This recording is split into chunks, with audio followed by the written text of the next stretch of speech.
And as you all know, probably better than me, Stephen's background, but he's got a wealth of knowledge as an FE practitioner, researcher and leader down in Portsmouth, and focuses on professional development in further education of FE teachers, contributing at a national level with development of frameworks for FE leaders. And I'm really keen, as you are, to hear about his latest research. So thank you so much for coming, Stephen. Over to you. Thank you, and may I say thank you for the invite for today. It's I'm sure, as all colleagues agree, it's always nice when you're asked to share about your research and that people are interested in the research that you've been doing. So I'm going to start by presenting my screen, and hopefully this should just happen without issue. So at this point, just looking for nods that you should have a PowerPoint screen in front of you. Excellent. So, colleagues, I'm Steve Corbett. My research primarily looks at professional development needs with a focus within the further education sector. And today I'm going to be talking to you a little bit about where my research sort of started from and where it's taken me up to now. And hopefully, I'd welcome any sort of thoughts, conversations and questions at the end in terms of how there are any ideas of how we can take it further in the future as well. So I began my career in education working in the further education sector. I started off as a learning support assistant and then became a part-time hourly paid lecturer and went on from there into various roles. And I finished my time in FE working as a sort of a head of department responsible for quite a large part of the college's provision. And then I progressed into working into higher education, but was keen to keep my links with further education and wanted to research very much into the middle management role of further education. And the reason why I had a big focus on the middle management role was because I felt that was something that was largely under-researched as a role within further education and also in terms of a role that supported within the further education sector as one for development and training. But that was my anecdotal feeling, and I wanted to do more research to really learn more about it. So the historic side of my research, looking at the original research rationale, was that further education middle management is under-researched. But while being under-researched, those who did and have researched it would consider it an operationally significant one for further education institutions to be operating. The challenge being is that funding tended to be focused around initiatives that would support teacher development or senior leader development. And not to say that those aren't important aspects of funding and important areas for us to develop, but often that the development needs of middle managers were being missed and the funding was being directed into other places.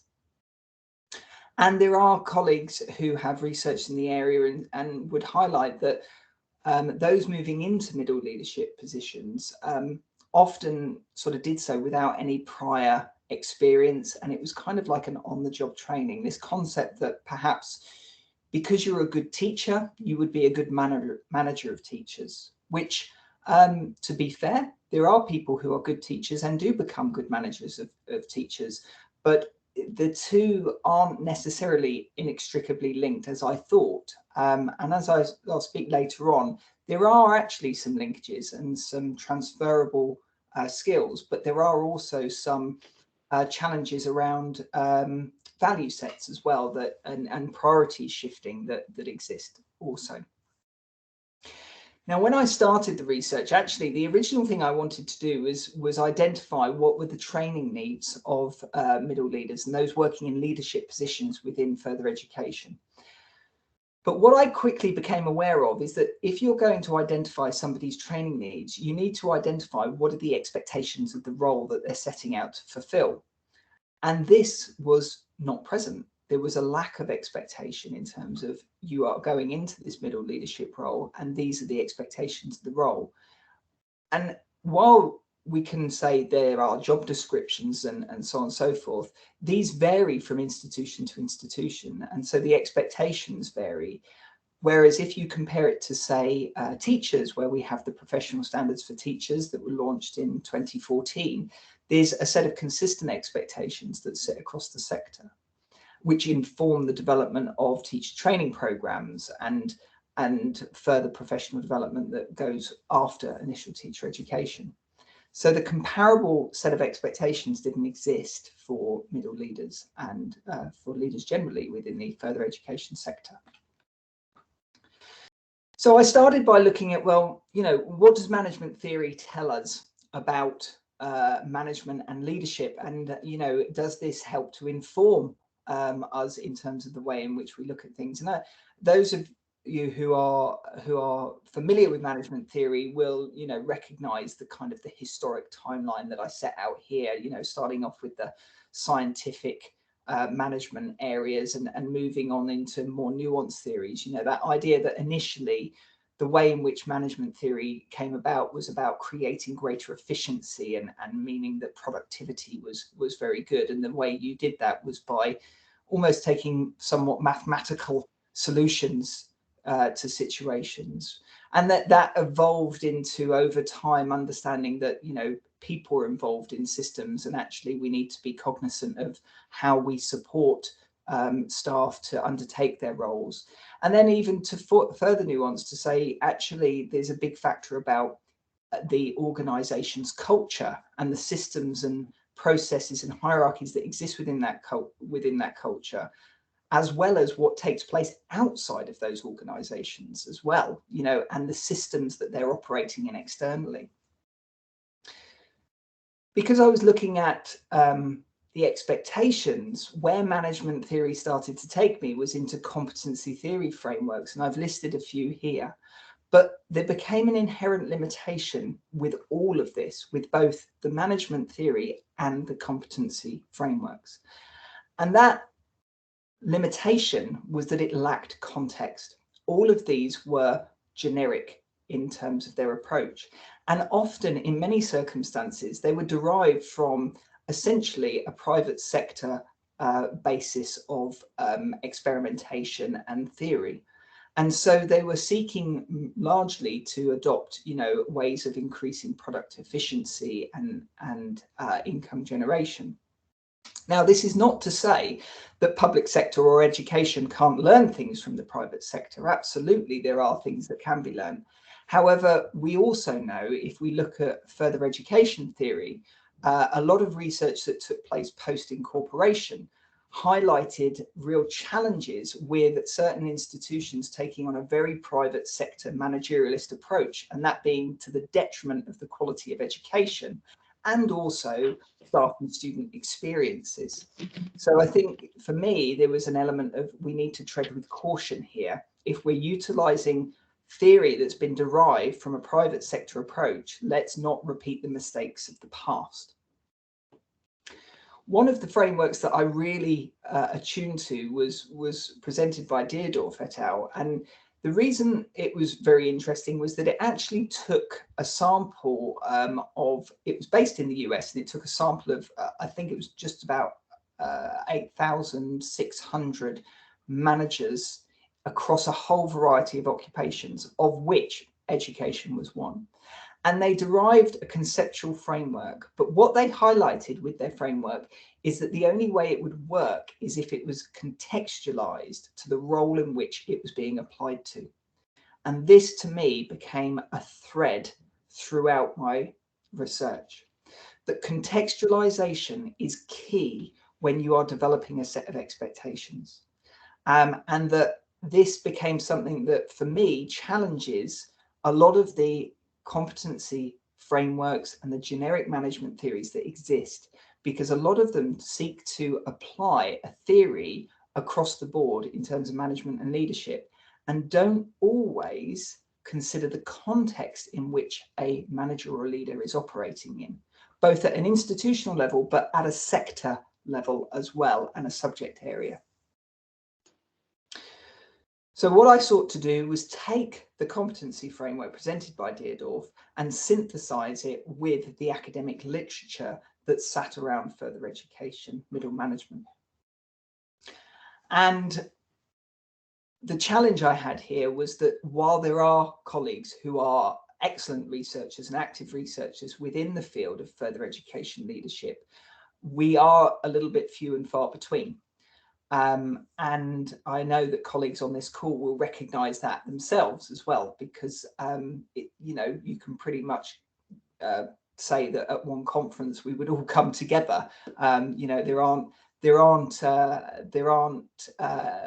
decades and decades and multiple people researching the role as maybe there are in terms of more broader things such as teaching and learning theories and their application. So one of the studies I found incredibly useful was Frierson's study, which was one of the very few national quantitative surveys that looked at both further education middle managers, but also senior leaders and what they felt were the important elements to their roles and the things that they needed to really prioritize in terms of their professional development.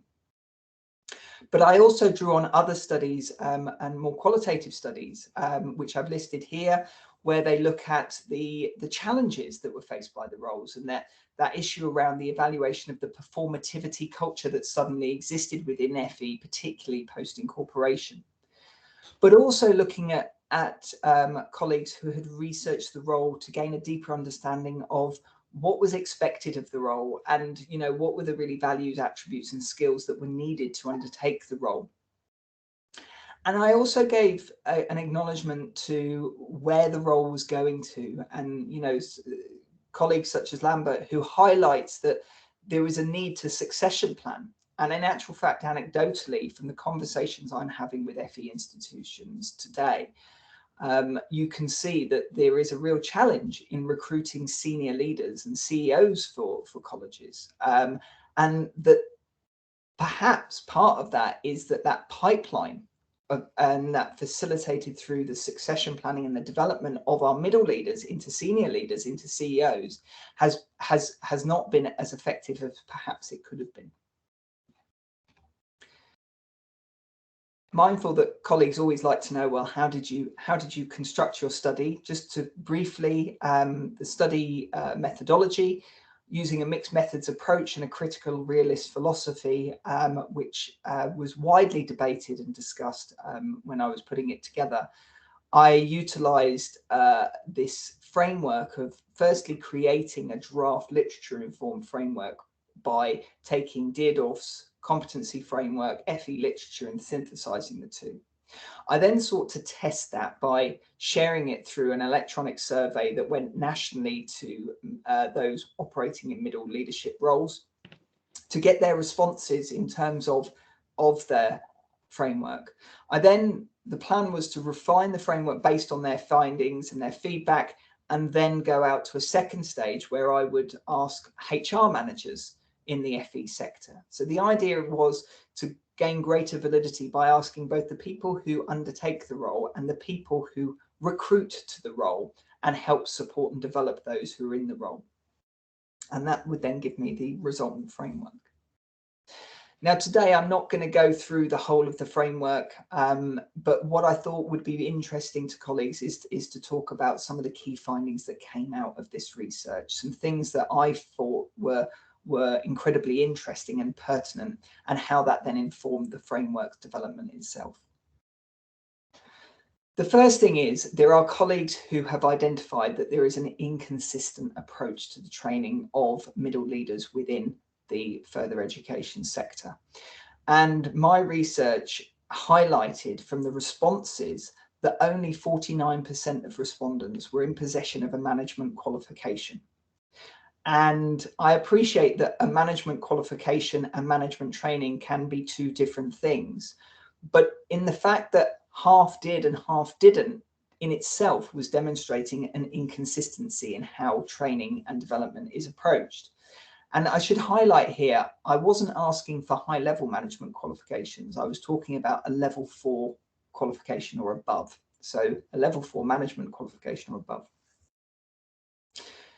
The next aspect was looking at any qualifications coming into the role that managers had. And I had, though not in my study, I had hypothesized to myself that the majority of people going into these management roles would be teachers first. And that was certainly validated through the responses, that 90% of those responding were fully qualified teachers. And the reason that became pertinent was because then I could test the linkage between their responses to see if that being a teacher first had an influence over what they prioritized in terms of the skills and sets of values that they needed to undertake their management role. And that was the case. What I classed as teaching related competencies, those that were student facing, were more highly rated than any other competency, and they were seen as like a key element.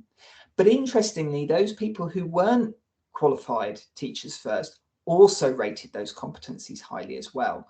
And I think this could, though I can't say definitively, suggest that colleagues who work in education recognize, even if they're not in a teaching role, that actually their work directly impacts on the student experience, and therefore need to be mindful of how their role in itself feeds into what their organization is ultimately doing in terms of providing an educational experience for students. The next part that I think I should say I found reassuring was that the further education managers who responded at stage 1 and the human resource managers from FE who responded at stage 2 were in agreement in terms of the ordering and the rating and the hierarchy of competencies. And the reason I found this reassuring is because both sets of surveys were done through electronic means. It was an electronic survey that was sent out through to FE colleges. Responses were purely voluntarily and they were completely anonymous. The only demographic data I collected was around gender, age, qualifications, and the region, i.e. North, Midlands, London, Southeast, Southwest, that somebody was based in. So I couldn't identify the college or the institution that respondents were coming from. Yet, and I had a good distribution of responses from around the country, and yet both groups were agreeing what the competencies were required for these roles. And all the competencies that were presented in the framework were considered worthy of inclusion in the overall framework, but to varying degrees of strength. So as I said, teaching focused competencies were very much seen as a strength and the forefront of what would be put forward. But followed closely by that was staff related competencies, how to manage teams, how to motivate people, how to support people. Competencies around what I classed as kind of the resources came next in terms of managing budgets and timetables and resources and facilities. And then finally, those strategic competencies around setting strategy and vision and were the final set that were rated, but all of them were rated. What also came through incredibly strongly was the impact of the environment in which managers were operating, and the fact that the further education environment, as we know, is highly dynamic and can be very changeable, and that actually a key aspect was managers and leaders being able to be responsive to change and also really understanding that environment that they were working in, and that context was a key element of what influenced the competencies that people needed at a given time. So where did all this go? Well, when I was concluding this research, I was then also working on a national project with colleagues at the Education and Training Foundation. And this national project was around the development of personnel who are leaving the military service and retraining as FE teachers. And in discussions, I sort of had highlighted the research I was doing and just wondered if it was something that the Education and Training Foundation might be interested in. Mindful that actually the Education Training Foundation is an organisation that is owned by the sector and is for the sector, and therefore this may be an opportunity to provide that some information back to the sector in terms of what could be done to support and recruit people into these roles. So over the past 18 months, working with the Education and Training Foundation and through focus groups and wider sector professionals that I've been working with, we took this research and kind of reformed it to look at setting up a set of expectations for leaders rather than a competency framework, looking at expectations. Very mindful that as soon as you start to say competency framework, though the framework wasn't designed to be something that was an evaluative tool, not like, you know, it wasn't a competency framework like the old style MVQs where you had to do something 3 times and then you were deemed competent. It was more about saying these are the things that would be beneficial to somebody who's undertaking the role to have a familiarity and a confidence in. So we move this into a set of expectations. Now here I've titled them as professional standards, and this is something at the moment I'm somewhat wedded to, and the reason I'm wedded to it is because we have professional standards for FE teachers.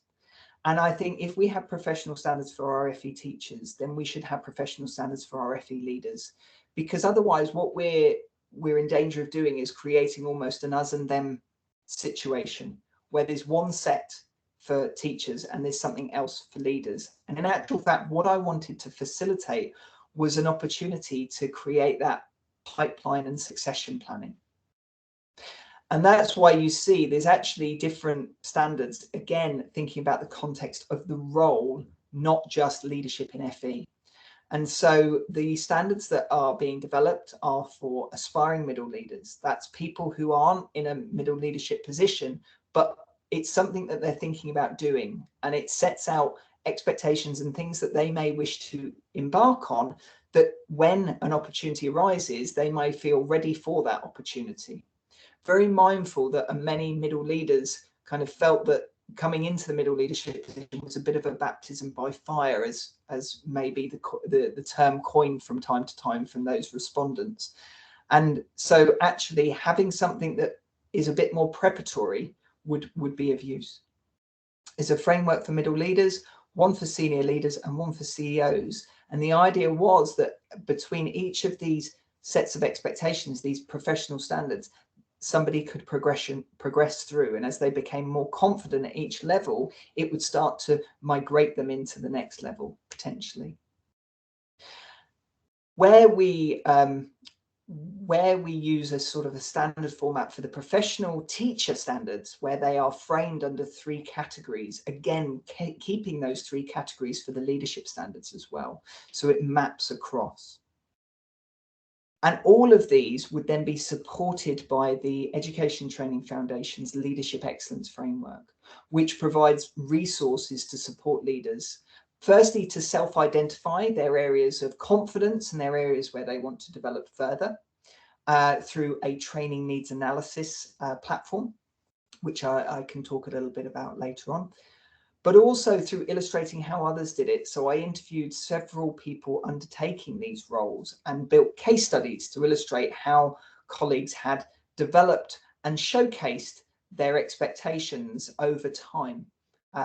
For example, one colleague who I spoke to talked about, being very nervous about giving presentations. This was somebody who was in a non-curriculum leadership role. They hadn't been accustomed to giving presentations, but knew that they would have to progressing into that role. And so that was something that they developed with the support of their manager by giving presentations firstly to small team groups and then actually building up to giving a presentation at a conference. And their story about how they developed and how that then supported their development of the expectations of their role was really a great illustration of how actually you don't necessarily need a qualification to develop the skills and attributes that you need to be effective in your role and be confident in your role. So where are we now? At the moment, we're piloting these leadership standards with some FE providers and sharing them with them to say, look, this is the standards framework that we've come up with. I am not the kind of person who's precious about these things. I think that it's a case of that it's always a learning process. So we developed the standards, but we wanted to share them and get that feedback and engagement with colleagues who are actually doing the role to see what they thought. Do they recognise and relate to it in the way that we believe they do based on the research done previously? To do this, we've developed a training needs analysis platform where colleagues will log in and they give the opportunity to rate their confidence against each of the standards. And this gives them a bespoke individualized report. And that report gives them feedback about how they may wish to prioritize their development needs and suggested ideas of how they could go about doing that. And that's not just about taking a course. It might be about having a conversation with certain people within their institution. For example, if somebody felt that their confidence levels around governance and how the governing body operates within their institution is very low, they may want to start by seeing if they could have a meeting with the clerk to the corporation to understand the governance structure. They may request if they could observe a governor's meeting so they can see what discussions take place. So the idea was that this would give very tangible, realistic and appropriate actions that somebody could undertake to facilitate their development, and that they would use this to inform their development maybe over a 12 to 18 month period, and then they could go back into the tool and re-reflect. And because it provides bespoke feedback based on each individual answer given, it would be different as their answers and their confidence changed and grew.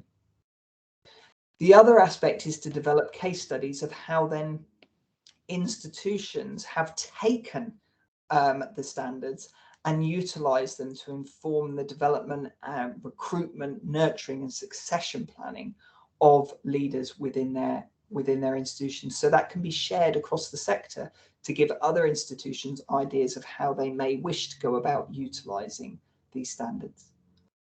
And then finally, and interestingly, this is the thing that my research set out to do at the very beginning, where I said I wanted to know what training and development people needed within those roles, but couldn't do that until we had the expectations. And it's interesting that it's almost come full circle back to that point for me, to investigate the use of the standards to inform and support professional development programs, both in terms of identifying as people feedback on their levels of confidence. We will build a database of seeing, well, you know, are we seeing across the sector, i.e. the more people engage in it, are we seeing across the sector low levels of confidence in specific areas? And that could actually facilitate targeted intervention of saying we need a development program in this area because people across the sector are saying this is a difficulty. But also even at an institutional level, you know, helping an institution to identify that within their team of leaders, there are certain areas that they've got great strength and they should be showcasing that and be proud of that. And there are areas where they need to focus their development time. And providing that resource to institutions, I hope, will actually be of great benefit and use. And maybe, you know, in these very fiscally challenging times, support institutions to best direct their CPD budget, which we know is ever challenging and ever shrinking within the environment we operate in, and so ever more important that it's used as effectively and efficiently as possible. So colleagues, that concludes my presentation. I hope you don't mind, I've put a link to the article that I drafted, which is around developing the contextualized literature informed competency framework, because that's a large part of what I was talking about earlier. And it is published, it's open access, and it is featured in email as well. So I hope you don't mind that plug at the end. It just seems relevant because it fits into what we've spoken about today.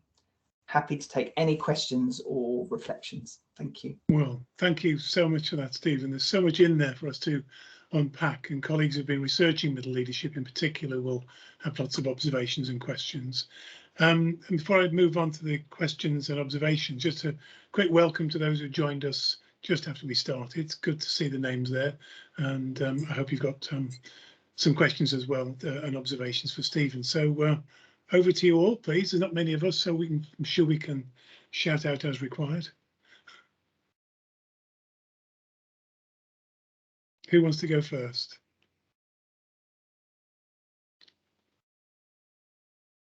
I've just got one small one, if I may. I was an assistant principal in a college when in the time of the day we were incorporated, and I remember being told by my principal that he didn't want people like us anymore. He wanted marketing people, and that was just signal to me the beginning of that sort of managerialist, unit chasing culture. And that managerialism still sends a shiver down my spine, and the behaviours and leadership approaches taken to chase the money whilst reducing the unit of resource in the days of the FEFC. So when you mentioned the private sector managerial approach, I can remember feeling what that was like when we went from LEA to FEFC and were told to chase the money. And that had a big impact on the way the colleges were run. And many of you will know the history and how that impacted on the way in which things developed in the years that followed. So thank you for reminding me of that in a good way and in a bad way, but it's really helpful. And the other thing is, I just took from your presentation that you're generating a degree of reflection within colleges about what leaders think about what their organisation needs and what their people need to make them better. So that reflective approach, generating greater levels of focus on the needs of their staff and their leaders, was a really important point for me to observe in there. So thank you very much for that. Okay, well, that's my small contribution. Over to you, colleagues. Go on, Catherine. I know you want to say so. Oh, yes, you are. Great. I mean, leading on from the bit that you've just said about managerialism, I think it's quite interesting. There are awful lot of people who are in FE now who haven't known the sector in any other way, so they've only known it as managerialist, and so therefore this sort of environment is normal. They don't have, they don't hark back to what it used to be like, because this is all they've experienced, whether that's it's just an observation really. I mean, one thing that I've come across in the past in terms of why people perhaps don't want to progress to more senior roles is that the gap is now perceived as quite big between middle and senior, and perhaps just anecdotally with the sort of slimming down of some executive teams, some of those stepping stone roles might not be there. Is that anything that you sort of came across in terms of how people would make that sort of leap from middle to senior? Absolutely, Catherine. In actual fact, in some of the interviews I did for the case studies, colleagues also saw that from teacher to middle leader role as well, that it could be a big jump, and didn't necessarily recognize at the time their own capabilities. And often when speaking to colleagues, it was somebody else recognized something in them and encouraged them to develop. And in kind of that almost in a mentoring way, and said, you would be good at this, you need to put yourself forward more. And I think that's also the case, going from middle leadership to senior leadership. You almost need that affirmation from somebody to say, actually, you have become very adept and capable at what you're doing, and you're demonstrating qualities here. And that's this is why I thought the standards and having them in this kind of progressive way was helpful, because there isn't, and I wish I could show them to you today, but they're still being road tested and they'll be launched. But certainly when they come out, you'll see that the categories are the same, and you see some of the differences. There are some standards that are completely different to, they don't exist in some frameworks and they do in others. But others, it's not that the standard per se is different. It's how you in that role interact with the standard that's different. Yeah. And it's in terms of like the difference between potentially operationalizing a standard and conceptualizing the standard, in terms of, as you become work in a more strategic sense, you've experienced the operational, and now you're thinking about, actually, rather than just inputting and implementing an idea that somebody else has had, I now have ideas of my own based on my experience that actually I think would be better and more effective. And that facilitates somebody going into that, helps them to go into that senior mindset, as it were. But we don't always recognize that in ourselves, because we think, well, we're the ones that get it done, even when we have those great ideas that actually could inform policy development within our institution. Interesting. Could I ask a question? Is that okay? Yeah, please go. Hi, Stephen. It's great to see you again. I remember I was catching up quite a number of years ago, so it's lovely to see you. Yeah, it's more, it is a question I wondered, but having been subjected to middle leadership training in a couple of FE colleges, I know colleagues would attest to there isn't a I don't know what's the way of putting this. I'll be as polite as I can. Quality is often an issue, and also content of that sort of training. So, although I have a level 4 management qualification given to me by the college, it's not really very valuable and hasn't really done much for me.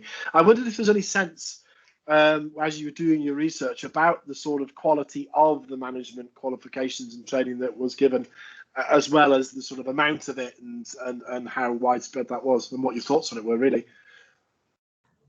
Thank you, Gary, and lovely to see you as well. I'm hoping to see you at the future conference. I'm not sure if I'm allowed in a BELMAS setting to plug somebody else's conference, but I'm looking forward to hopefully seeing you there. Send the abstract. So moving swiftly on, and hopefully that bit of the video can be edited out.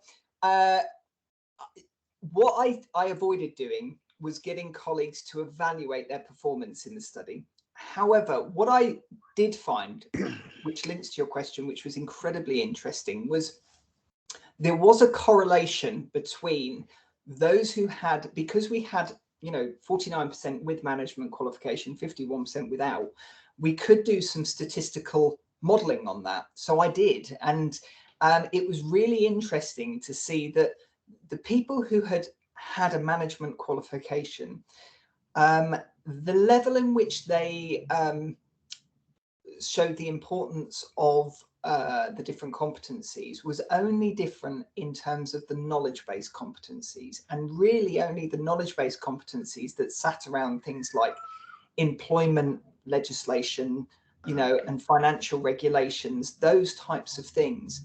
But there wasn't ever any difference in terms of skills and attributes and responsibilities. So what this kind of led me to reflect on was that while doing a management qualification can be beneficial in helping to develop your knowledge base, which can equip you with certain things that you might need for the role, what it doesn't necessarily do is help you to develop your thinking around the values, skills, traits, and the responsibilities of the role, and those sort of kind of like practical elements.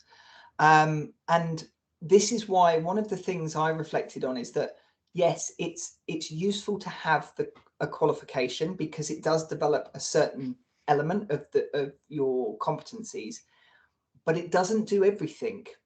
And there's a lot of other elements to what managers need that aren't necessarily coming from doing that qualification. And this is why in the training needs analysis report that, depending on what people's responses are, I would say probably roughly 85 to 90% of the feedback doesn't link to doing a qualification or a training program. It links to having a conversation or reviewing certain key documents or attending a conference or doing some research into a particular area or looking at, good practice studies on, like, for instance, CIPD websites, those sorts of things, because actually it's that sort of stuff that really helps us in our training, isn't it? We know this as teachers. You can read all the learning theories and you can do all the theoretical development, but once you get in the classroom, it's all very, very different, and that's where a lot of the learning takes place. And I think it's the same for managers. Brilliant, thank you. That was a really, really comprehensive answer. Thanks, Stephen. And did you see in the chat there Claire's point, Stephen? Can you see the chat at all? I can't actually. I've just clicked on the chat button, but it's not bringing anything up. Claire's talked. She works as in the she says, I work for a private provider in FE as a middle manager. My research is on values, management and markets and the impacts of marketisation in FE provision. And see, it was interesting to hear about values and that there's the issues about being challenging and shifting priorities. And I think that whole debate about holding on to values and how your values align with those of the people you work for is a constant issue and challenge. I've known people in a private training provider in an organisation where as a non-exec being asked sort of to leave because you don't share our values anymore, and this sort of the values are shifting. It's sort of generic way of exiting people, which was very unfair at the time, I recall. But the whole values issue is a very important one. Stephen, have you got any views you can share for Claire on that, please? Certainly, and Claire, thank you for that. It sounds like your research actually would be very fascinating to look at. When I first embarked on this particular piece of research, I did publish a paper that looked at the distinction between teachers and managers, because I you know, at the time I was often thinking about, you know, that we often look at it as two groups of professionals who have very different perspectives, and I was interested to see, well, actually, are there areas in which we align in terms of the challenges and expectations? And in that particular paper, you know, one of the things is that actually a lot of the challenges that we all experience are the same. You know, as teachers, as managers, as leaders, they're the same. And, you know, we're operating in this very dynamic, turbulent environment. And there's a great article, if you've not seen it, by Kevin Orr, which was published in 2020, and he looks at all the policy changes that have taken place within the further education sector over several decades, and it really underlines the challenges that we are all facing, no matter what our role is. I think that the values side of things, I think leaders hold the values similar to being a teacher, but the problem is they get other pressures coming onto them as well. You know, as you were saying, Kevin, you know, ultimately FE institutions, they are businesses. They have to operate and be solvent, and that means that there are certain decisions that leaders will have to make that they probably, you know, they're not feeling comfortable with, but they're forced to because they have to make those decisions. And I think sometimes we may be a little unfair to managers and leaders because they have to make those decisions, and it's not they're doing it, you know, for ill intentions. They're doing it because it's the context and the environment and the policy environment that they're operating in. Yeah. And as we know, that policy environment. Oh, sorry, Colin, over to you. I was going to jump in there. No, I don't want to interrupt this discussion on values. Mine's a slightly different point. Well, no, please carry on. I'm really keen to hear what you have to say. Oh, that might be a mistake. You'll regret, Kevin, but see. Thanks, Stephen. Very interesting.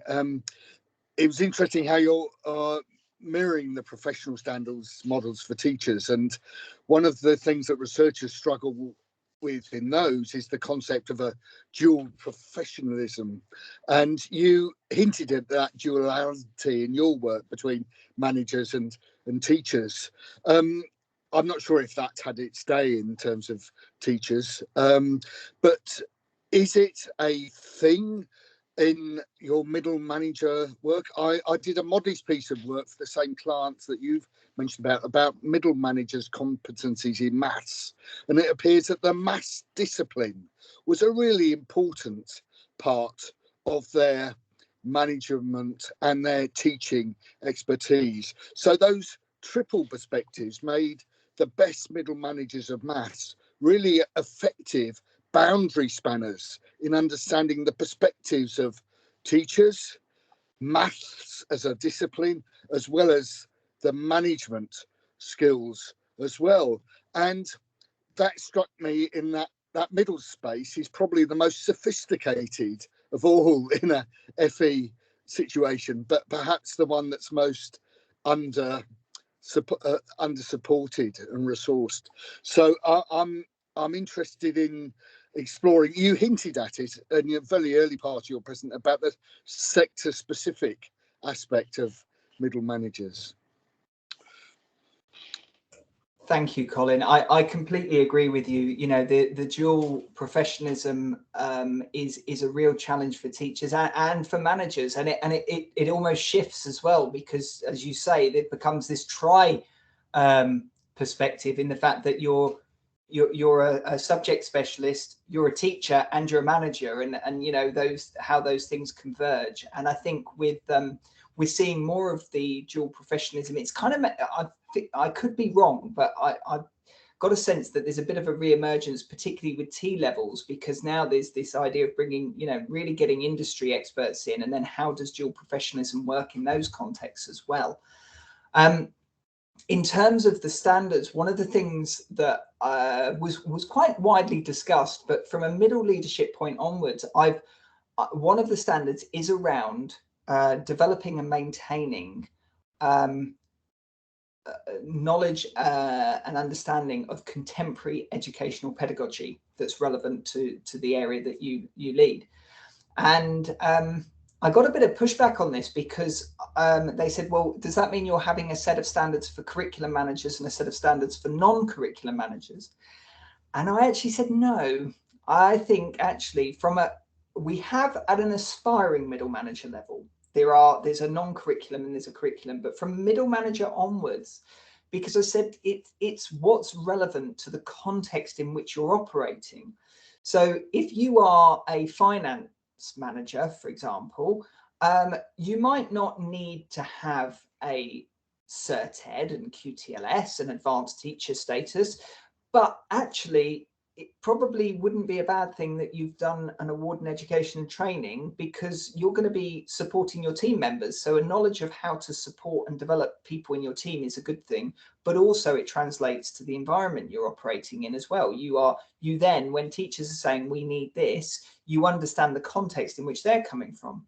In the same way that we say to a middle manager who's a curriculum team leader, you need to know what the financial regulations are so you don't accidentally land the organization in trouble.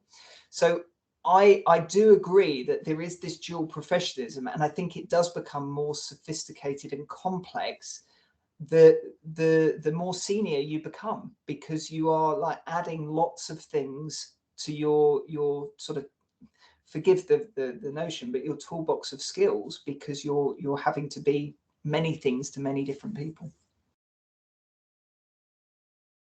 That's fascinating. I'm interested. I mean, Claire can't join us because we've got a problem with her unmuting, but from a researcher and a practitioner's perspective and senior leader, Catherine, have you got any observations that you can share with us? Because you work in a large group of colleges, you know about flatter structures and reduced mobility and the day-to-day realities and challenges of leading and developing and supporting people. Do you see any blockages going forward, or any ways to sort of enthuse us about the work that Stephen and others are doing? Gosh, that's quite a big question. Sorry about that, because you're in a unique position where you do and where you are, having worked in your location, more or less. And I'm genuinely fascinated about theory into practice, vision into practice, and then the realistic blockages. And I'll just give you time to think by saying to you, I was talking to a senior director of the ESFA yesterday, and they talked about the dilemma for new leaders. 1 minute you're working with 20 colleagues, next minute you're in the staff room and you're their line manager, and the pressure that hits home very quickly. And he said he finds it really difficult. He has a lot of sympathy and empathy for people as first line leaders and how challenging it is. And you'll be promoting people to be in that position. And I just wondered what it was like for you in reality. I think that Stephen's point around the dual professional and even the tri-professional is really interesting. I think there is definitely appetite for people who want to develop in all areas. But as ever, it's time and where your focus is lies. So as a middle manager, you're probably still doing some teaching, so you're going to want to keep your content knowledge up to date. You know, you are going to be managing, so there's that side of things, and obviously you're also going to be judged on your teaching. So you're sort of asking people to develop it in lots of different ways, which is great. Yeah. But it's where is the focus? You know, and then often I think it's individually led, so it depends where that person's interests lie. A lot of what I see is people are sort of self-starting this, so they self-select because they find a program and say, I think that'll be good for me, and I wonder whether these standards will now help leaders to actually review their middle manager structure and think, well, what would be beneficial for us as a college and for the whole organisation? Because I actually think that there probably should be a more holistic view. I don't know if anyone else agrees with that, but that's what I would say. Before you come back, Stephen, perhaps Christina, you've got your hand up. Have you got some points to share? Yeah, I think I'm just feeling this is like a really tricksy space. So I'm kind of thinking about all the different aspects of middle leadership. It's, as Colin said, it requires more recognition. It's very sophisticated space to operate in. And I think one of the things, but then we've also got this context of big managerialism in the background, where a lot of the decisions that we make are not necessarily decisions that we've made for ourselves. And so I guess what's in my mind is picking up on what you were saying about context and how context is really important when considering competencies and professionalism in this middle space. Agency is coming to mind, as well as influence.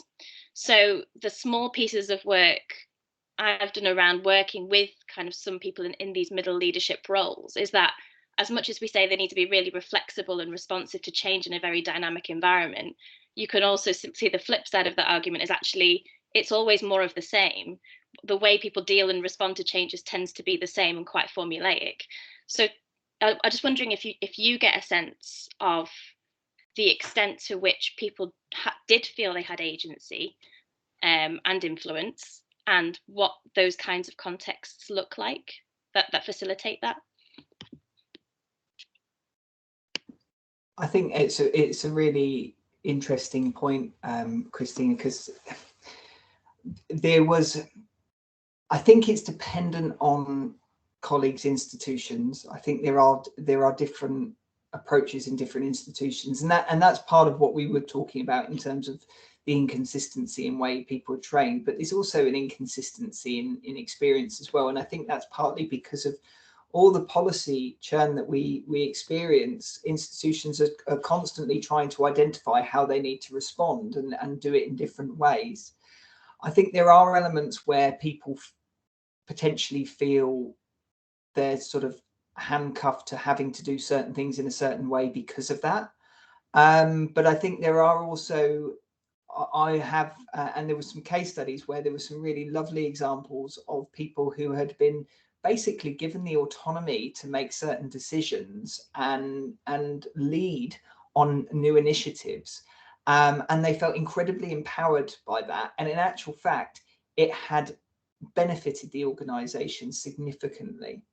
So I think this is, I think about it in my own practice, there are places where we can have autonomy and we can be empowered and we can make really significant positive contributions and change.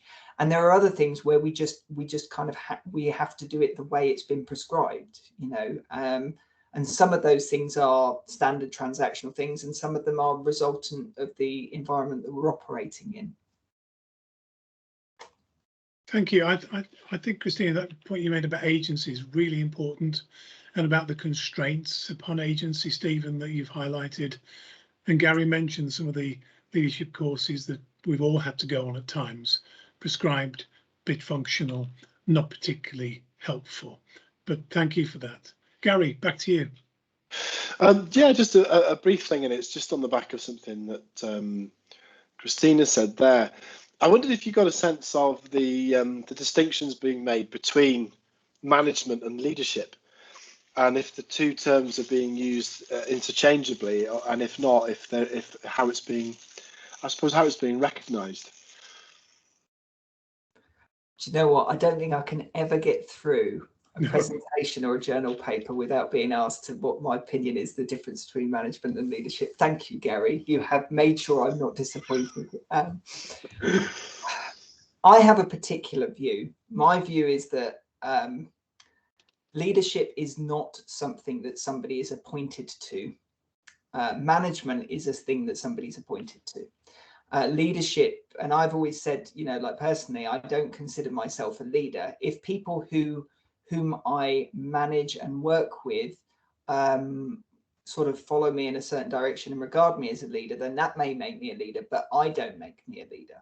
And I think it's the same in terms of leadership and management. And I know that theorists and scholars debate this readily, and I kind of, my view, I sort of hold to the view where leadership is a set of behaviors and attributes in the way in which you carry out your management role, and that those values of leaders are, you know, two people can do the same job, and one can do it, they can both do it incredibly effectively, but one will do it as a manager and one will do it as a manager but demonstrate leadership attributes.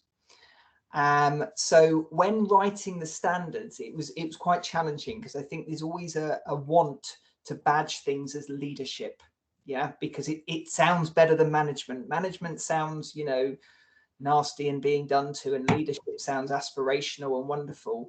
But really, you know, the leadership standards that we have should be also incorporating those attributes about, for example, you know, when you make decisions, those decisions are informed by talking to others and seeking other people's views, and not being afraid to make a decision, suggest something, and people say that's the wrong thing, and changing your mind because people have informed you of a better way, you know.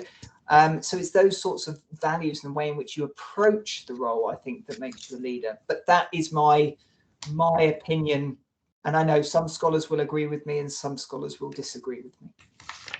I've got to ask the question because that's one of the more comprehensive and clear and useful responses I've had to that sort of longer ongoing debate. So I've often thought that the acronym SLT in response to senior management teams has always been slightly problematic and based on a series of assumptions. So no, thank you for that. It's really, really helpful. I'm glad you weren't disappointed, Stephen, because, you know, I've got an office 2 doors from Tony Bush who said the debate is over now. They've merged so much. Let's just live with it. But you're right. I think you're both right. It just comes up all of the time, and sometimes as a comfort you can feel of being operational or just taking instruction, and it's a lot harder to undertake some of the challenges associated with the leadership word, as you say. And also there's a bit of discrimination goes on between the two terms as well at times, and hence the literature, as we know, is never ending on that discussion. Right, well, we're moving. It's 5 o'clock. We met at 4. I'm really pleased it wasn't just 3 of us that were here at 5 to 4. And even Craig has kindly joined us now, so thank you, Craig. One person tried to join. Hi, Craig. One person tried to join us and couldn't get in, and Claire's been communicating through chat because she can't unmute. But we made it. But are there any other final questions, queries, observations anybody wishes to share, please? I just feel it's been a healthy and exciting session that's been good enough and interesting enough to attract a good cross-section of colleagues from around the country. Reintroducing people has been quite an interesting vehicle through this laptop, and with Catherine and Christina's support, together as co-conveners, we'll try to develop and access a topic that will draw you back and other people, so we can get ourselves a regular cohort of 10 to 15 colleagues who feel that the RIG is worth supporting, worth developing, and hopefully we can make our contribution, because as you know, the P16 RIG has slipped into abeyance, and we're doing our best to bring it back to life and for it to have a little bit of influence.